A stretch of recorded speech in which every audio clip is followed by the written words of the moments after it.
Good afternoon, Mr. President. Hi, how are you doing? I have a question. Very well, thank you. Very well, thank you. I have a question regarding yesterday's Super League discussion that was going on over the past 2 days and then the collapse of that plan. We've seen similar moves in other sports and other Olympic sports as well, for example, swimming. Was there any discussion today at the executive board about that?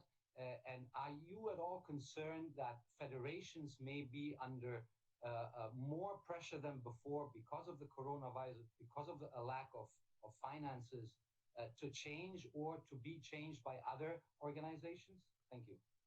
No, we have been discussing, this question of a values-based sport, not only today, but on many different occasions.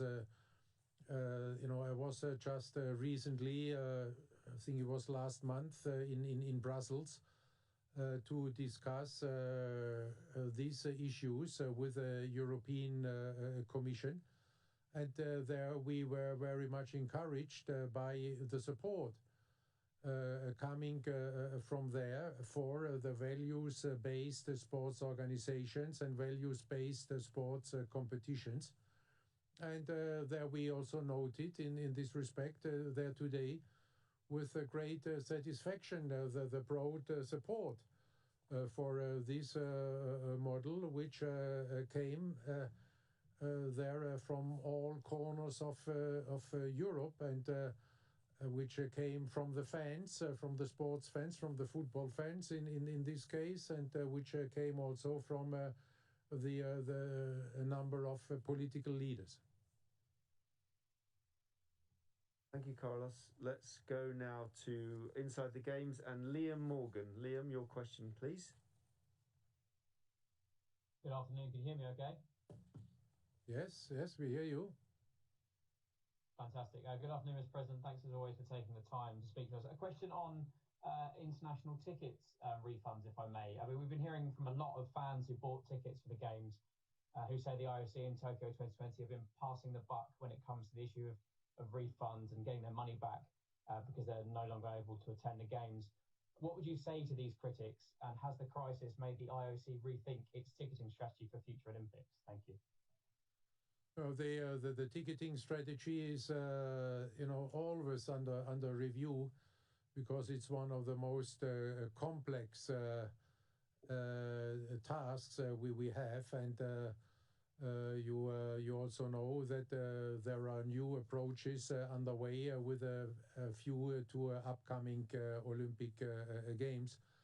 But you may understand that at this moment in time, we are really they're 100% focused on the delivery of the games in Tokyo, and that these more far-reaching reforms have to come there a little bit later.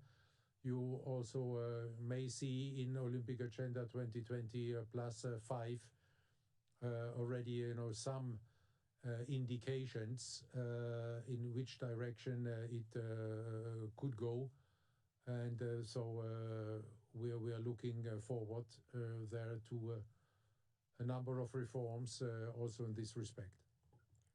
Thank you, Liam. Let's go to Brian Pinelli from Around the Rings. Brian, your question, please. Yes, good evening, Mr. Bach. How are you? Fine. Your time? Yeah, more or less. Let's wait till after your question. All right, sounds good. Want to look ahead, if we may, a little bit to 2026. I know the Coordination Commission met with Milano Cortina earlier this week, and some interesting news related to the refurbishment of the Cortina bobsleigh track. I know that the IOC previously had expressed concern about having this track rebuilt. 40-50 million euro had been discussed. And now upon further review, the IOC said now it essentially gives the green light to Cortina to go ahead and build this once famous track. I just want to know why the change in attitude, why the change in direction. And as a second part, it was also acknowledged that the budget would not fall under Milano Cortina, but rather be with the local Veneto and Cortina municipalities. So just your explanation on this quick change of direction, just like a bobsleigh does going down the track. Thank you for the question. I already thought when you were starting with 26, you asked me about my successor. So I'm happy to answer the question concerning Milano Cortina. But there is there is actually no change of direction. You know, our concerns are the same, and they have been clearly expressed by the Coordination Commission.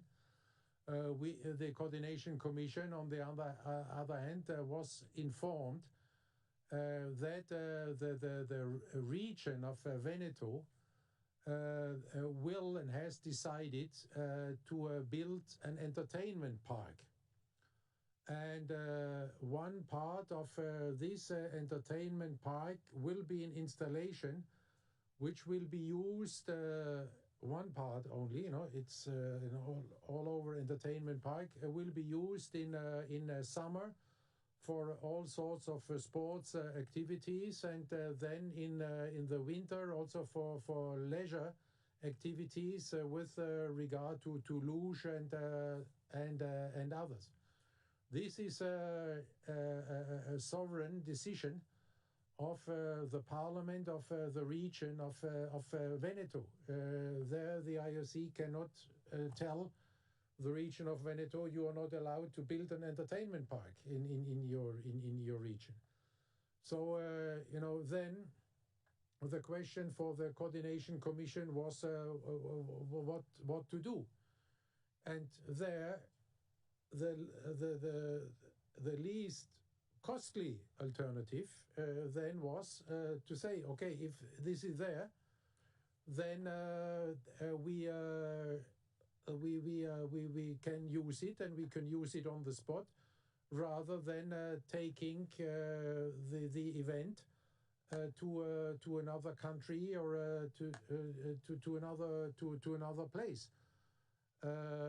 But you know, maintaining there the concerns for the purely sporting legacy of this installation, and this is why it was made very clear that this is not an Olympic project, and that this is not a project for the games, but that there the organizing committee will benefit from this overall investment of the organizing committee. So there, again, you know, it's a sovereign parliament, it's a sovereign region, and there the IOC is not, also in this respect, you know, not a world government or a super government where we can impose these kind of measures. Thank you, Brian. However, in 1956, as you'll recall, Mr. Bach, it was CONI that operated and organized the track. So it is somewhat changing course looking back at the history. Quite frankly, I'm not aware who in 1956 was running the course. I only know that they will build now an entertainment park, and it will not be CONI. They're building this entertainment park, but the region of Veneto. Thank you very much, Brian. Let's change direction now from Brian to Rachel Bachman from Wall Street Journal. Rachel, your question, please. Yes. Hello. Can you hear me? Yes. Even Hello. see you. Hello, President Bach. Wonderful. Previously, the IOC has said it won't require vaccinations for Olympic participants, but given the very low vaccination levels of the Japanese public so far and the continued risk from the virus, would the IOC or Japanese officials reconsider and require Tokyo Olympics athletes, staff, and so on to be vaccinated?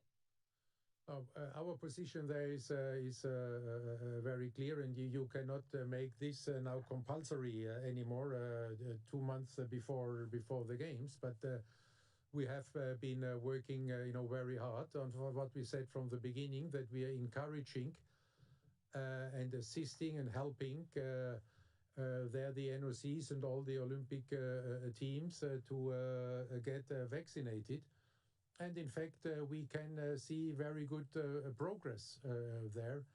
You know, the great number of national Olympic committees have already announced that their athletes will be vaccinated, including United States with their big team, and a number of others. Some teams have already been vaccinated.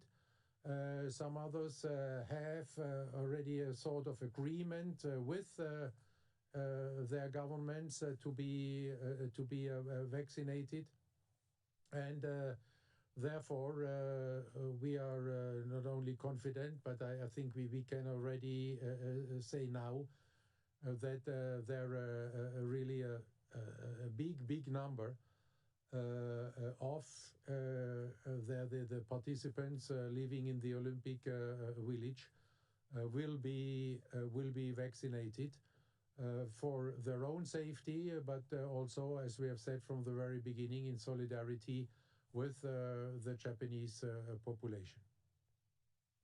Thank you very much. Let's go now to Paris to Marc van Tuyac from L'Equipe. Marc.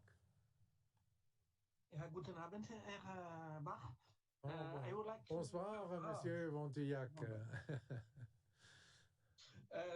J'ai deux questions à vous poser concernant les Jeux de Tokyo.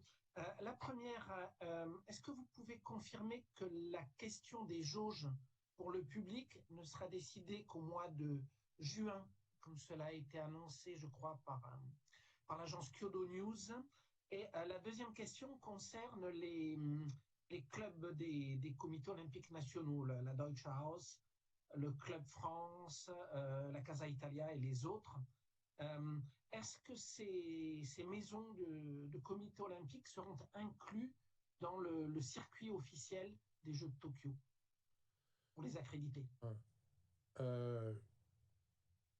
The second question, I don't know. I think no, they never have been. You know, these are, you know, as far as I remember from my time in the German Olympic Committee, this is the German house, and vous avez la Maison de France ou Casa Italia, and these are initiatives by the respective national Olympic committees. And what we have been informed about is that a number of them there have you know, changed their plans.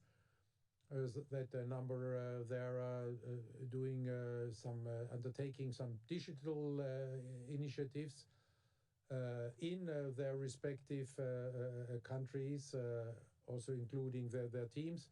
There is a whole range of activities going on, and I'm not now aware, you know, whether any or how many NOCs would still their house having going on there in the old or more traditional format in Tokyo. But again, this is always an initiative under the exclusive responsibility of the respective National Olympic Committee. And with regard to your first question, I cannot confirm this.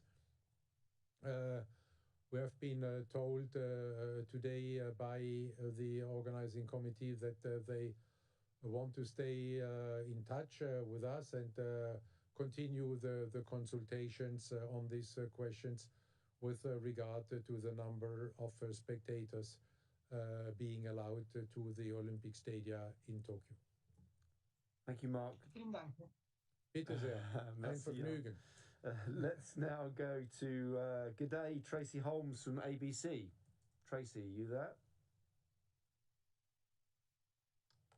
No? Good evening. Yes. Here we go. Here we go. Okay, here we go. Thank you. Thanks for taking my question. It's about COVID, and I think probably a bit of a follow-on to Rachel's question.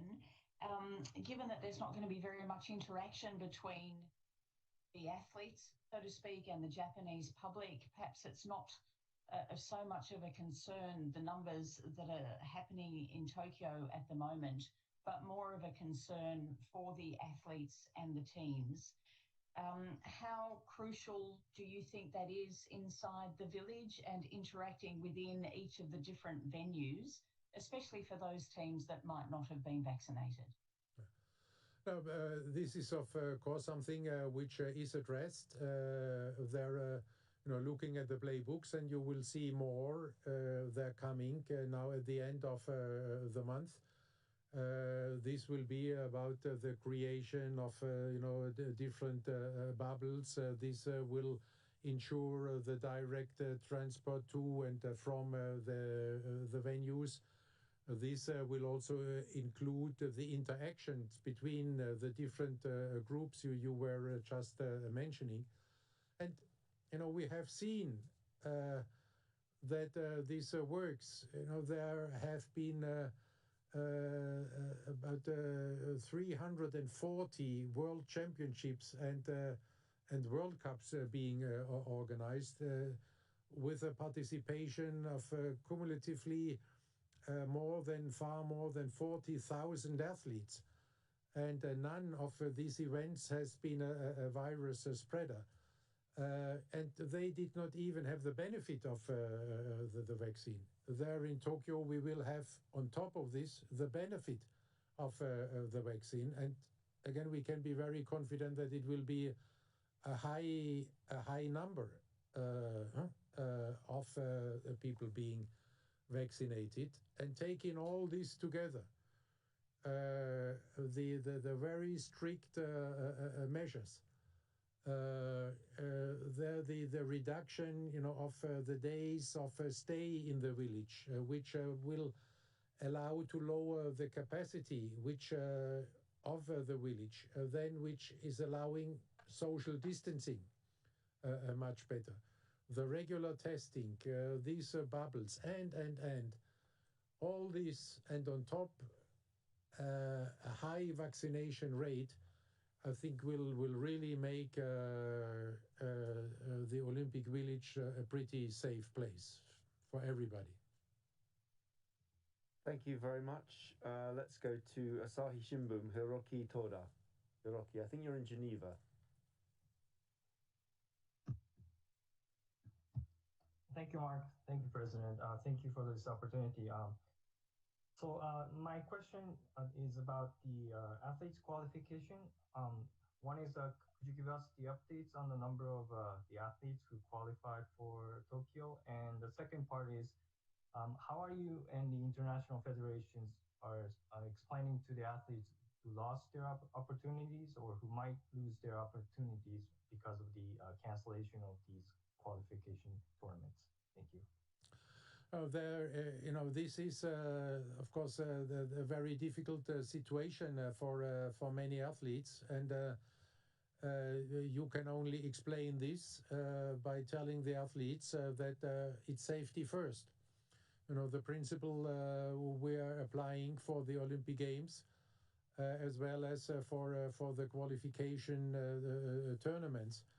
We have to put the safety first, and there we cannot take any risk, and I can feel with there are some of the athletes which were hoping still to be able to qualify, but that this not being possible anymore because of the virus and because of the safety first principle. But there I can only appeal to them for their understanding that it's also in their well understood interest, that we are trying to protect them as well from infection and for having to take such a risk for the sake of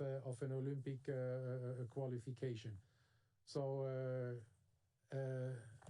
that's all I can do. Ask for their understanding and for their respect, And I think we have this respect then for the safety first principle, because health, is for athletes and also for their future career extremely important.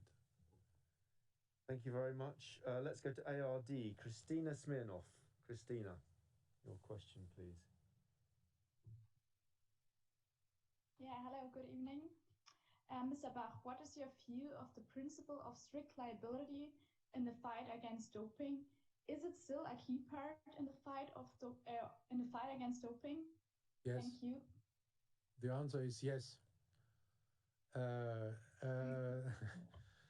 Because if there we would compromise on the question of strict liability, you would see procedures going on for years, and also given the fact that the anti-doping agencies, neither the NADOs nor ITA nor WADA nor anybody else has police authorities, and can gather evidence like police, we would be lost. Therefore, their strict liability, from my point of view, is key for an efficient fight against doping. Thank you very much indeed. Thank you, President. Let's go to Kyodo News. Masashi Inoue. Masashi, your question, please. Yes, good evening, President. Good evening. Hi. President Hashimoto of Tokyo Organizing Committee today told at the press conference that final decision on spectators' capacity may be delayed until June.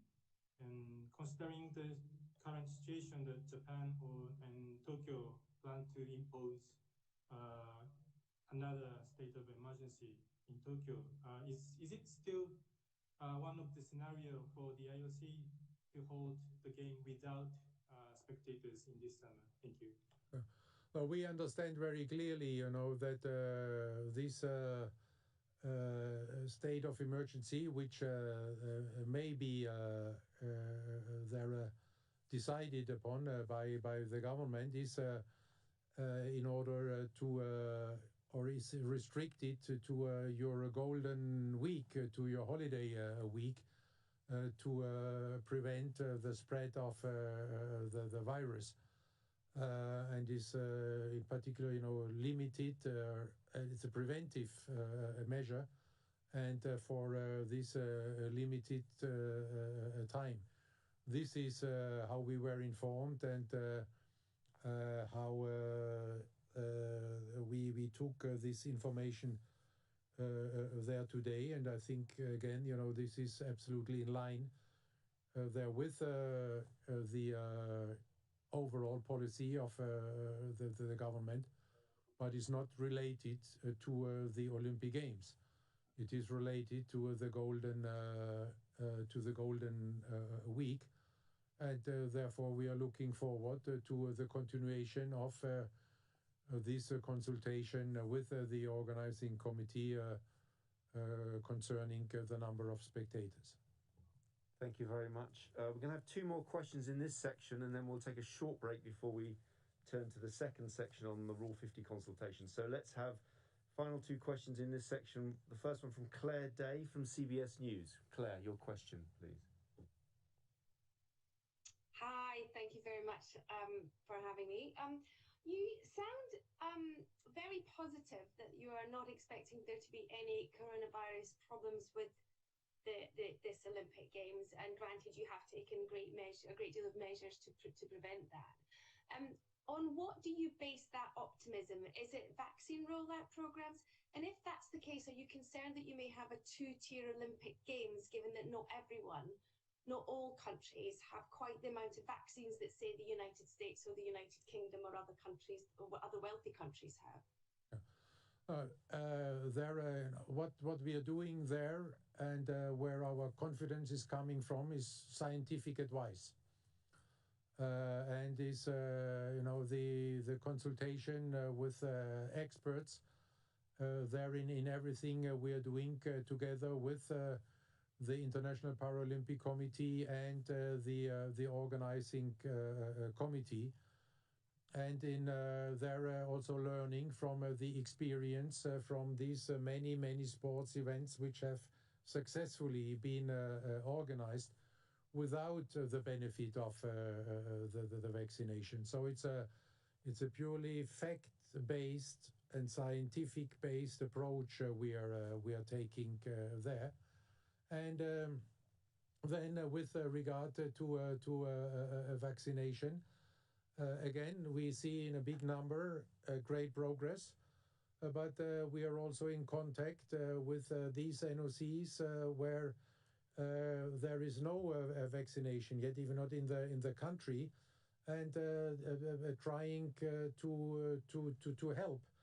And there are also some NOCs helping each other. And there are offers from NOCs to other NOCs, and I hope that that now when we have in some countries there a situation where the population, all the population has access, that then there are a number of these countries will also open up and offer assistance to poorer countries, and whatever the IOC can do in this respect, we are doing but in a realistic way. And there you're absolutely right. I don't think that we can arrive to a situation where we can say 100% will be vaccinated or will have access to vaccination, because we also have to realize that also among athletes there are some for different reasons who do not want to be vaccinated even. But what we can say is that based on all these facts and scientific advice, that we can be very confident that and on the experience of the many sports events that we really think that we are undertaking all the right efforts to minimize the risk as much as you can minimize the risk in such a situation. And there again, that the Olympic Village then will be a different Olympic Village, yes, but it will be a pretty safe place. Thank you very much. Let's go to our last question of this section. So let's ask Wakako Yuki. Wakako from Asahi Shimbun for your question, please. It's Yomiuri Shimbun, Mark. Yes, I'm sorry. I apologize. President, good evening or early morning here. As you have very well summarized your opening speech, the situation in Japan, we have torch-relay qualifications, but with a surge number of COVID-19, somewhat those usually the triggering point of the magic of the Olympic Games has somewhat dampened. And of course, this time is usually prone to criticisms as well. What is your message to those people who have both hope and doubt? And also, you have referred to two athletes, Ike and especially Ike. What sort of message that we can take from those athletes who had believed in the Olympic Games? I think the message from Ike is a very clear one. Olympians never give up. That's and this is a message I think which has an appeal to everybody.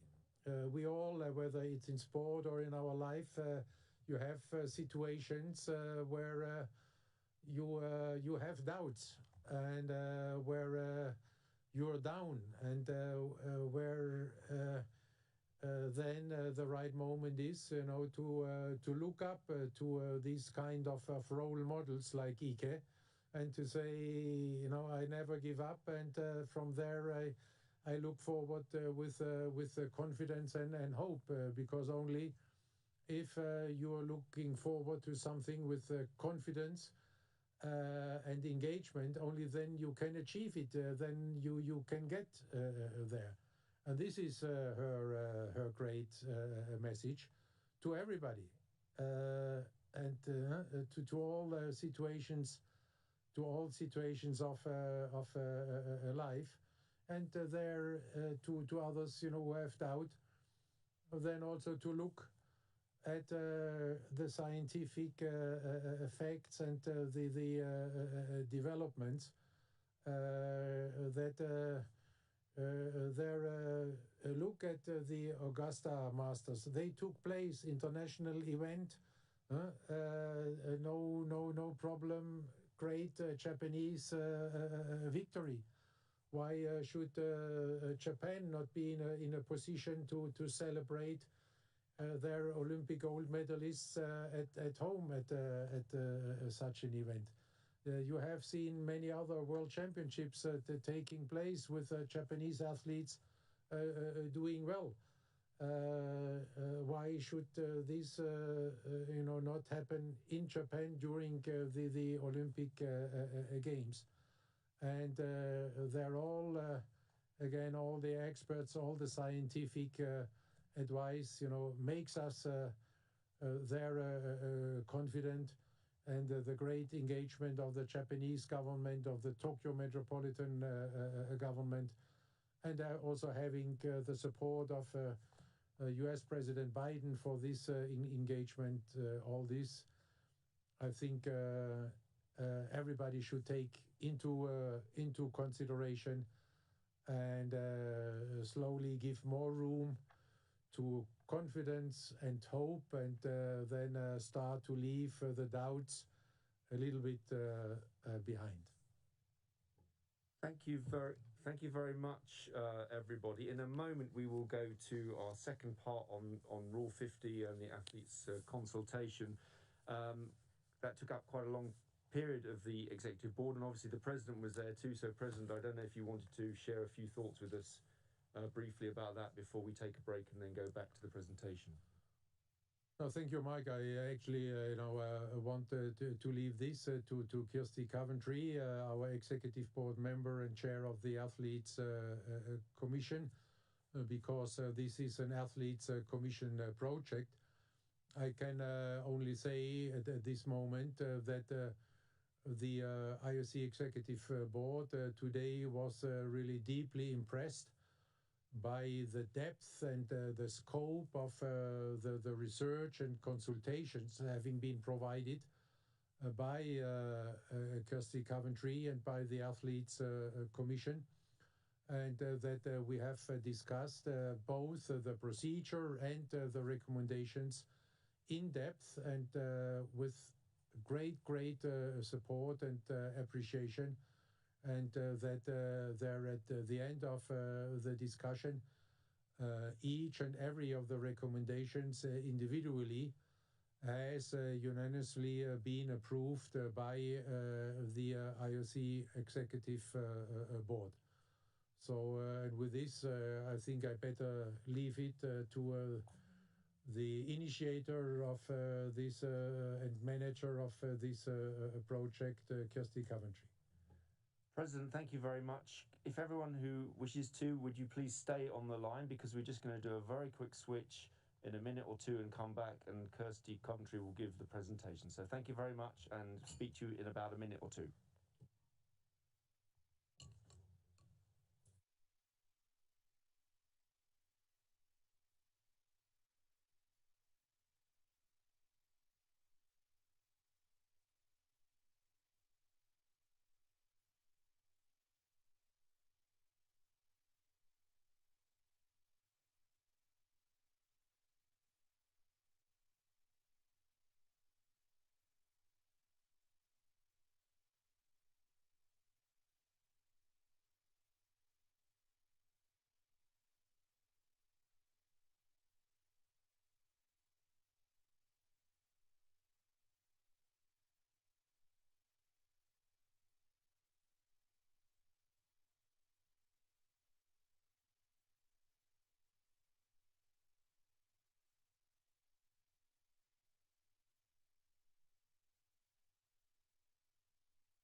Welcome back, everybody. Thank you for staying with us. We've just done a very quick technical turnaround, and let me introduce to you the chair of the IOC Athletes Commission, Kirsty Coventry, who's also, as you know, a member of the IOC Executive Board. She gave a presentation today, and she will be able to run you through it all online today with you now. So without further ado, let me hand over to Kirsty. Kirsty, the floor is yours.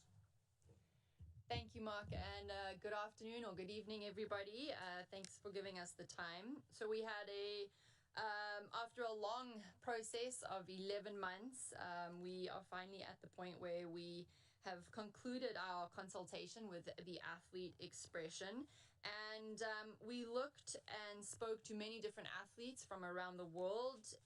We had a survey out as well as including human rights experts. Just to give some brief background, the initiative started in the June of 2020 last year, and it started right off the bat with different qualitative consultations with athlete commissions, and then went into the survey, which was on the 7th of December when it opened, and that ran for a month.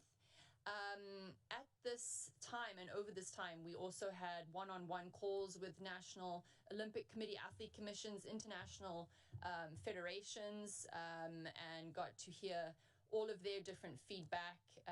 We also got to review other National Olympic Committee athlete commissions' work as they did their own surveys, and that has all been then consolidated for this report. And for those National Olympic Committees that would allow us to then share their results, those were also shared with the report and with the athlete community. We involved different experts throughout the consultation, and right through from the beginning all the way through to the survey, as well as speaking to human rights experts. These are our three main experts for the consultation, the PSE, who designed the study for the questionnaire and survey and scripting it and translation, as well as the Swiss Center of Expertise on Social Sciences, as well as Lenz and Stalin in terms of human rights experts on sports law and non-profit governance perspectives. And they were all very instrumental in helping us be as transparent and guide the process. We, as I said, spoke to a lot of different National Olympic Committees, and these are some of the National Olympic Committees that shared their surveys that they did at home on a national basis. And we want to thank them for their time and for their commitment to ensuring that everyone's voices were heard. In terms of the quantitative survey, these are some of our key statistics. We had 3,547 elite athletes and Olympians that completed the survey. 185 different National Olympic Committees were represented, all 41 Olympic sports. You can see the age varying from 16 to 55 plus, and good representation on our gender with 50% female, 49% male, and 1% that preferred not to mention. We then look at, and we want to share with you some of the high-level results, which obviously the full set of results is in the main report. But from what the majority of athletes told us and shared with us, was that most appropriate ways for athletes to express individual views were in the media, in the press conferences, and in mixed zones. And then we had least appropriate ways for athletes to express individual views, having be on the field of play, opening ceremony, and the podium. And those percentages there, the 14% and 16%, are those percentages of athletes that did feel that these areas were appropriate. Most popular new ways to express views was a moment of solidarity during the opening ceremony, being at 48%, unified messaging on the field of play, an area dedicated in the Olympic Village to express views, and athlete apparel and collective messaging. We then as I said, took all of this, and I do want to take the opportunity to thank my team. Some are joining us on the call today. I know my vice chair, Danka Bartikova, is here to say thank you, because it has been a lot of work that's gone into this, and I just like to thank my entire athlete commission as well as the team here that's helped us. So we took all of that information and we have come up with 6 recommendations, which I'm going to be walking you through. Again, this is to highlight the feedback that we received from athletes and athlete representatives during the qualitative, quantitative surveys, the human rights experts, the independent expert review and methodology, as well as the one-on-one calls that we had with national Olympic committees, and as I said earlier, also incorporating some of the results in which they were willing to share with us. So at the opening and closing ceremonies, the majority of athletes felt that it was really important for us to show and highlight the importance of solidarity, unity, and non-discrimination at the opening and closing ceremonies. So we're going to look at ensuring that this is done. And as the president said, all of these recommendations were fully supported and endorsed by the executive board. The Olympic oath and the recommendation for including messaging on inclusion and non-discrimination, I think, is one of the very important recommendations that the Athlete Commission is very proud to present to all of you. And so the proposed new wording will read as follows. We promise to take part in these Olympic Games, respecting and abiding by the rules and in the spirit of fair play, inclusion and equality. Together we stand in solidarity and commit ourselves to sport without doping, without cheating, without any form of discrimination. We do this for the honor of our teams, in respect for the fundamental principles of Olympism, and to make the world a better place through sport. If we move on to the Olympic Village branding, we wanted to ensure that wherever we are during the games, there is a collective messaging that is available and is able to be incorporated into the athlete's experience. And again, this will celebrate peace, respect, solidarity, inclusion, and equality. The other way in which we want to share the during games experience and highlight our different concepts is also through the Olympic Truce Mural, where within the Olympic villages, again, for athletes to then show their support for the Olympic truce ideals and increase its reach through digital means and engagement. The other means was through athlete apparel, and this is inclusive of messaging and make it available for athletes and their entourage during the games. The proposed words that the majority of athletes wanted to see was peace, respect, solidarity, inclusion, and equality. And now we're working on what that apparel will then look like for the games. The next recommendation was around social media campaigns. And we want to build on the Stronger Together campaign with the athlete community to increase awareness on our shared values, again, revolving around what the majority of athletes shared with us that was important to them. So peace, respect, solidarity, inclusion, and equality. The next recommendation speaks to digital messaging in sports presentation. And this is where we want to incorporate messaging around our shared values as part of the digital messages in the competition venues and the sports presentation. We also heard from the majority of athletes that they would be interested in seeing an increased expression, or athletes being able to increase their what's important to them outside of the Olympic Games. And this is where we're now looking and focusing on these recommendations. We want to be able to provide athletes with a platform, including Athlete 365, to discuss and highlight topics that are important to them. The expression of views should always be respectful and in line with the Olympic values. Our next recommendation is focusing on the what we heard again from our different consultation processes, from the study, from the survey, from one-on-one phone calls, that a very clear majority of athletes said that they think it's not appropriate to demonstrate or express their views on the field of play at the opening, at the official ceremonies or on the podium. And so our recommendation is to be able to preserve the podium, field of play, and official ceremonies from any kind of protests and demonstrations or acts perceived as such. And in the quantitative study, a clear majority of athletes said that it's not appropriate to demonstrate or express their views on the field of play at official ceremonies or on the podium, and you can see those percentages there.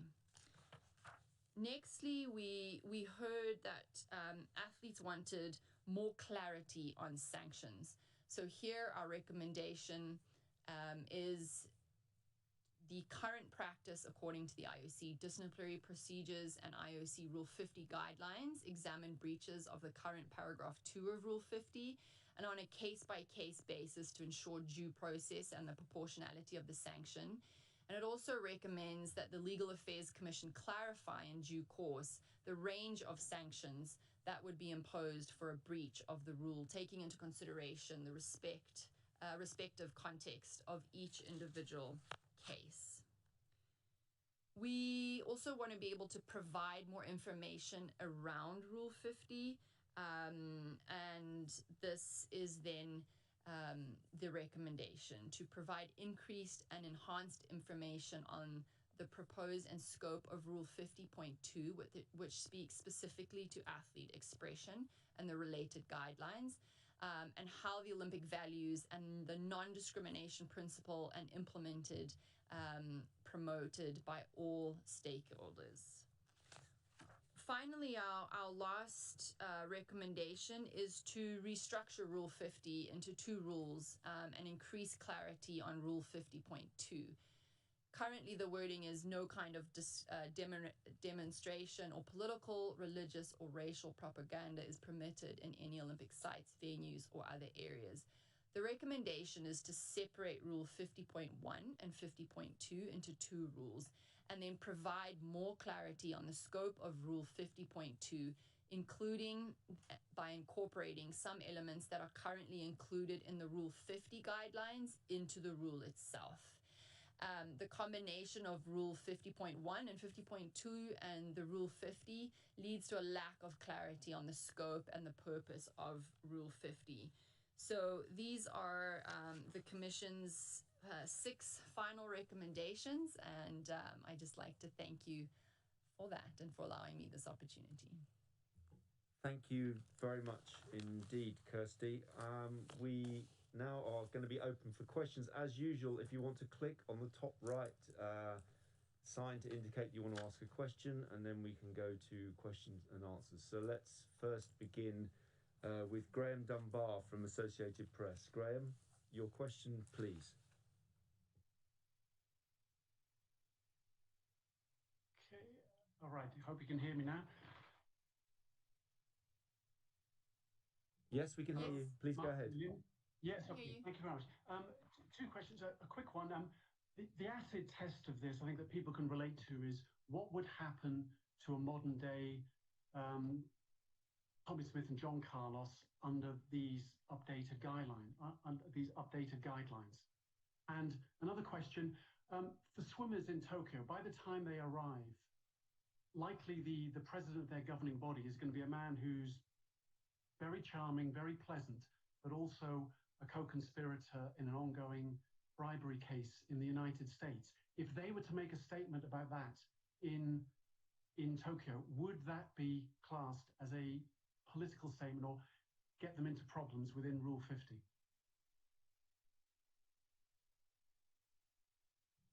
Thank you, Graham. If I can just remind everyone, if you want to ask a question, please click top right and raise hand on the top right. So, Kirsty, over to you, please.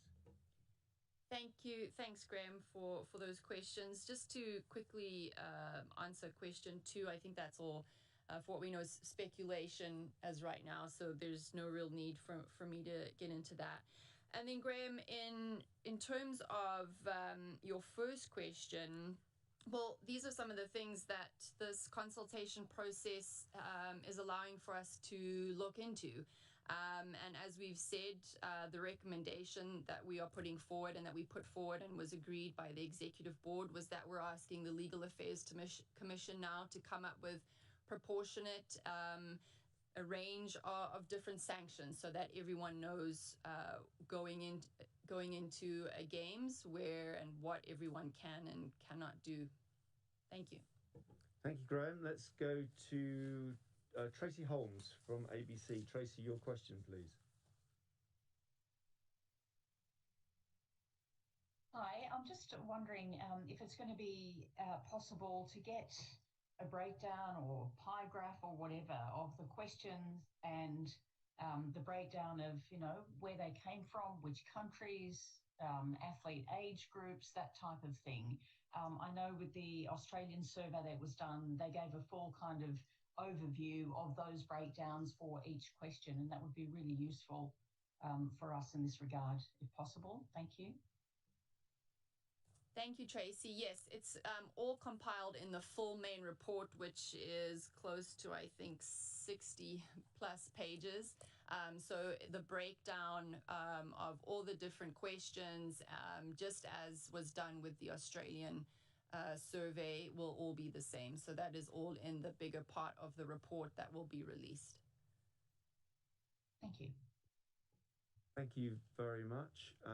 Still, asking you if you want to ask a question, please indicate. I think Carlos Groman from Reuters is wanting to ask a question. So, Carlos, your question, please.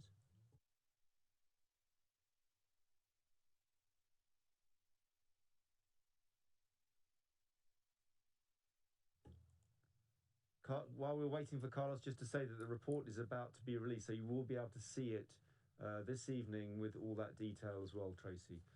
Carlos, your question, if you're there. Press continue, I'm told by my assistant. Yeah.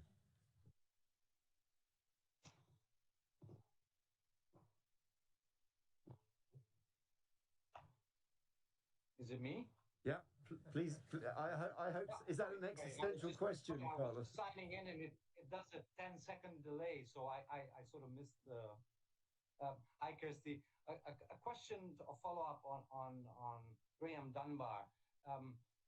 So essentially, nothing really changes for athletes as far as field of play, ceremonies, podiums are concerned. Everything remains the same as far as that angle is concerned. Is that correct? Thank you. Yes, Graham, that's correct. But that is also because of the majority of athletes that we spoke to, and as you'll see in the full report, that's what they are requesting for. Thank you. Thank you very much, Carlos. Let's go to Liam Morgan from Inside the Games. Liam, your question. Hi, Kirsty. Can you hear me okay? Yes, Liam, you can go ahead. Thanks, Kirsty. Just a couple of quick questions.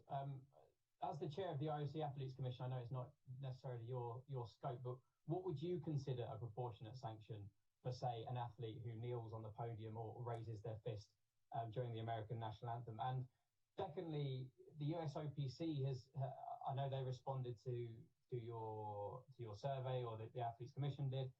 The USOPC has already expressed that it won't sanction athletes for protesting at their own events, including Olympic qualifiers, and has suggested that process will be in place for Tokyo. So who will it be up to sanction these athletes if they protest? Is it an IOC thing, or is it a USOPC thing who have already said they won't do it?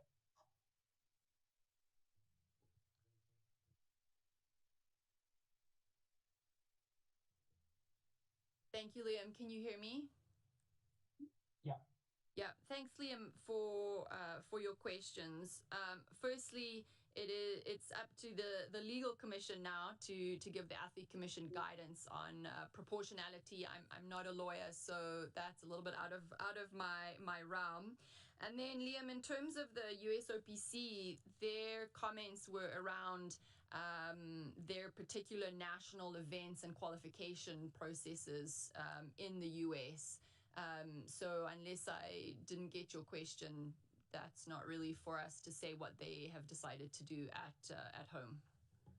Thank you very much. Let's, Wakako, I think you've asked to ask a question. You have to press continue if you can, Wakako, and then we can patch you through.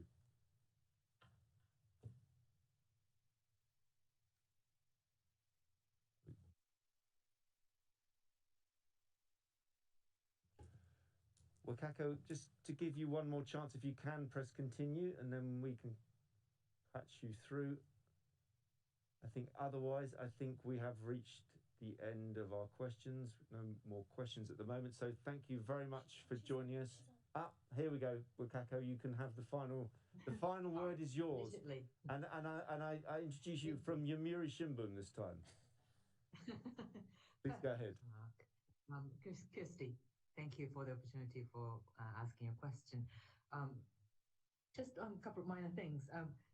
Were there any request from the athlete side to enable them to express specific things on some kind of public arena, like what Naomi Osaka did during the US Open? My understanding is that what you have come up with recommendation was, for instance, choose peace, equality, things so forth. So collective messaging amongst athletes, which is in line with the Olympic basically values. Is there any opportunity for athletes, apart from press conferences or mixed zone, to be able to express any individual cases or individual way of testing?